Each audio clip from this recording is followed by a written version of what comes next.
Oh, my goodness. So, let me hear it one more time, Kenny. No, I'm good. Go ahead. Go, 'cause it's gonna... that last note was a little tough to hit. I can't hit Kobe with the Metalog limit, with the Georgia. Come on, man. So I got too much respect for that guy. Wondering how long this is going to go. Friday at Phoenix. Well, that's going to be a good game. What do you got? Oh, that's a good one. Wait, Ernie, the thing is, at some point they're going to have they're playing fantastic. They're a terrific team, but you can't, first of all, they're going to be better than every team they play unless they play. The Spurs are terrific, the Cavaliers. To be honest with you, if you look at the NBA this year, I've been very disappointed in the level of basketball. We had such high expectations when the season started. We thought Oklahoma City was going to be great. You said it like they can win 82 games or something like. Well, I don't know how many games, but I'm saying unless they play the Spurs, like right now, if you look at the standard, you would admit we thought there'd be a lot better teams, especially in the Western Conference. The second best team in the Western Conference right now is the Dallas Mavericks, who've been playing terrific. But we're not even a month deep into the season. I know that, but those other teams, Ernie, the teams, Houston, Clippers, Oklahoma, we thought it was like, man, this West is loaded top to bottom.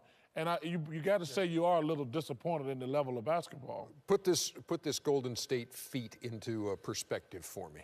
You know what? It was funny because we were talking about it. It is exhausting after you lose. You realize the level of concentration that you were playing at. And I remember the story you told about coming to Atlanta. You guys are 15-0 when you come to Atlanta, and they're the first to beat you back in '93. And the feeling after that game.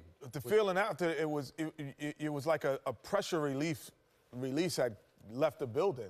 And, you know, I was only averaging like 12 points a game, so I can imagine what Akeem was feeling at that time of that kind of pressure to play at that level consistently. You don't know you're doing it when you're in it, but as soon as you jump out of it, you realize the level of competition. But just like when they ever lose, if they ever lose, they will get a standing ovation in whatever arena they are in. That's what that's happening here in Atlanta. They gave us a standing ovation. The other team came out.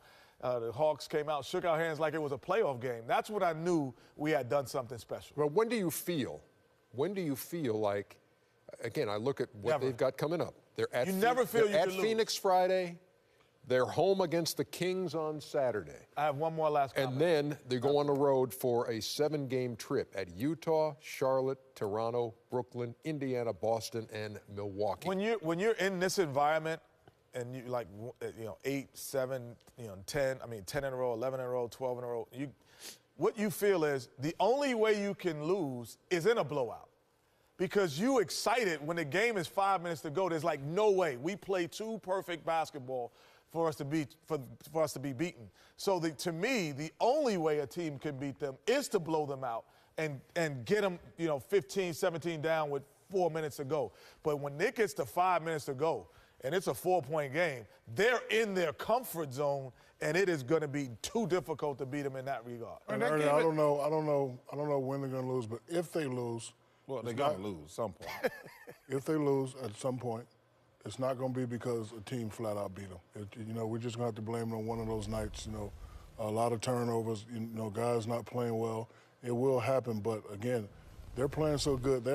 They're so far ahead of everybody now. If they lose, it'll be because they just had a bad night, not because the team just. We lost by 20, I think, the night we lost. After 16, it's just like. And they can lose any night because starting now, and probably realistically starting the beginning of the season, every time they play, it's going to be the biggest game for that team. Like when they go to Phoenix, it's going to be a big deal to the Suns.